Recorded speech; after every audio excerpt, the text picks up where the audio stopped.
President Bola Tinubu is currently in the Netherlands. He is, of course, attending the Nigeria-Dutch Business and Investment Forum. He's going to be discussing agriculture, water management, also ports facilities, since, you got the Rotterdam port over in the Netherlands, and they're pretty much leaders in that sector. And then he heads over to Riyadh, to Saudi Arabia, for the World Economic Forum, a special meeting taking place on the 28th and the 29th. What do we expect from the president? We're going to talk about that, plus a whole lot of other developments going on in the oil and gas sector, aviation sector. We are happy to have the founder and CEO of the Center for the Promotion of Private Enterprise, Dr. Muda Yusuf. Sir, it's good to see you again. Thank you, Ritus. You're very welcome. You're very, very welcome. Okay, so beginning with the president's trip, what do you want to? What should he bring back? Investments? Or what do you make of the trip? What do you make of? Well, first of all, I think we are in a much better position now to even market our country. Yes. Given the development, the positive developments around our macroeconomic environment, and you cannot have enough of investments. If there is anything we need at this time, it's more investments, both local and foreign. So what I'm expecting from this trip is to seize the opportunity, to encourage more investors to come into the country. I mean, now that we have put in place some very important reforms, which some of the foreign investors have been clamoring for. This is now a good time, to get more of those investors to come in. When you have foreign investors, particularly FDI, I'm also passionate about. You are very passionate about FDI. Particularly FDI, because these are investments that will come to stay. Create jobs, transfer technology, and so on. And just as you said, Netherlands, for instance, is very strong in logistics. Not too long ago, the president launched a implementation steering committee on single window. Because one of the things that we have that has been lacking in our international trade process is the efficiency of our international trade process, particularly the port management. And we need to leverage technology a lot. The Rotterdam port in Netherlands is the largest port in Europe, and outside East Asia, I think it's about the largest global in terms of the volume of traffic. So there's a lot to learn, and I'm hoping that the president on this delegation will have those who are in charge of international trade, port management, port logistics. And it's also an opportunity to see what kind of infrastructure we need to develop, in our ports. How do we manage better the logistics?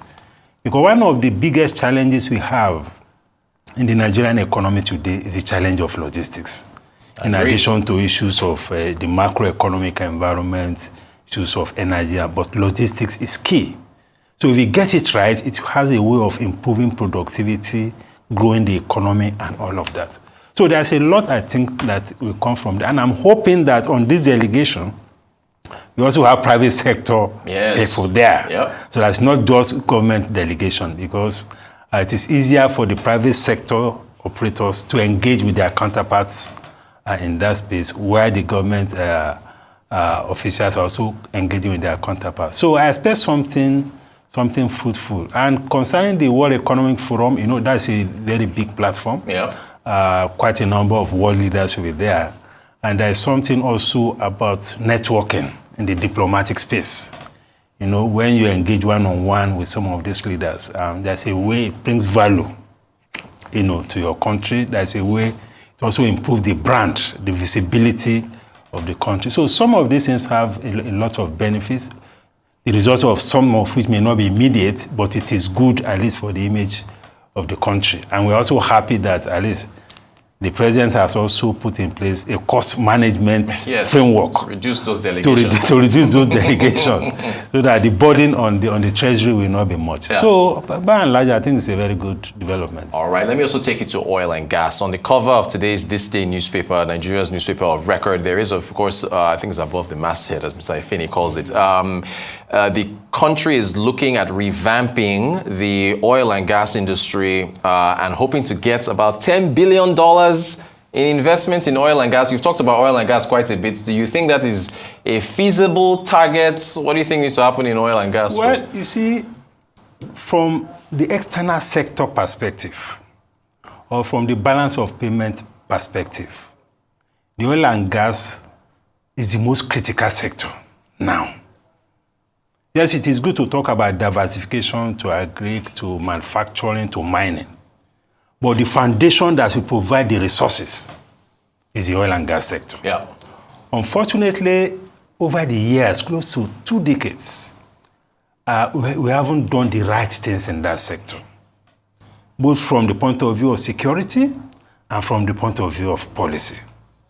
And unfortunately, we lost some very critical investors, particularly the IOCs. They had to leave because it took us almost 2 decades to come up with the Petroleum Industry Act. We were tossing it up and down. People who had no idea about oil and gas sector were getting oil blocks. So we mismanaged our oil and gas sector, which is very, very unfortunate. So what is being done now, I think, is about resetting the whole thing, putting the right kind of incentive in place. A bit of that we can find in the PIB, but PIA, sorry. But you know, there are still issues even in the PIA. There are still gaps which some of the stakeholders have been talking about. So I think this initiative is to further increase the level of confidence in that sector. Yes, it is good to have indigenous players in the sector, but we cannot wish away the importance of these international investors because they have more resources, they have more technology and all of that. So we need them to be part of this space. So from the incentive point of view, I think we need them because the policymakers also need to be conscious of the fact that everything is not about immediate revenue. Right. You know, you need to give away some revenue by way of incentives in order to deepen the growth and development of sectors. And I'm happy that only recently I was reading before I just came in that the coordinating minister is putting in place an import duty exemption policy. You know, to exempt some critical sectors from this high import duty regime.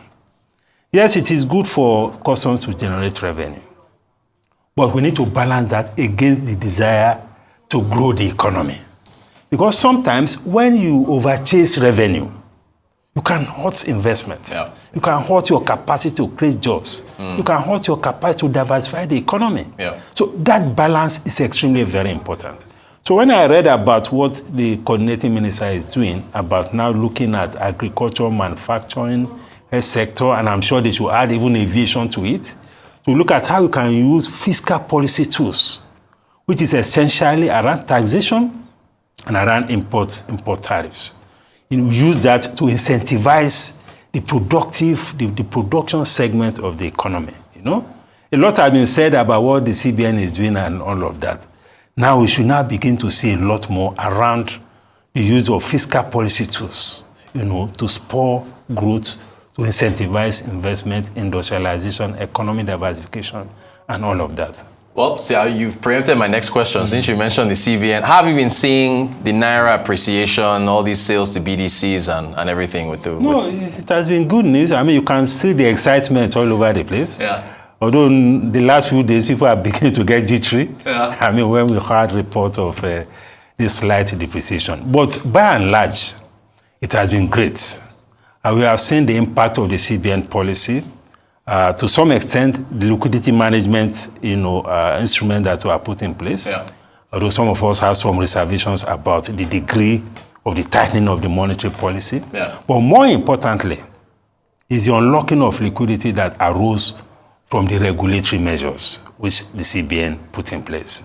The removal or the reduction in the level of speculative activities, or this Binance, cryptocurrency, there are sorts of activities that are going there, in that space, which are not very clear to some of us who are not insiders. But the CBN governor being an insider, being a former bank chief, you can easily trace some of these things. So those policies, I think, are yielding very good results. But I must emphasize that we need to have a framework to ensure stability, to ensure that we reduce volatility in the foreign exchange market. That is extremely very important. Excellent points made. Dr. Muda Yusuf, the CEO of the Center for Promotion of Private Enterprise, thank you so much for your time. I appreciate you coming on the show.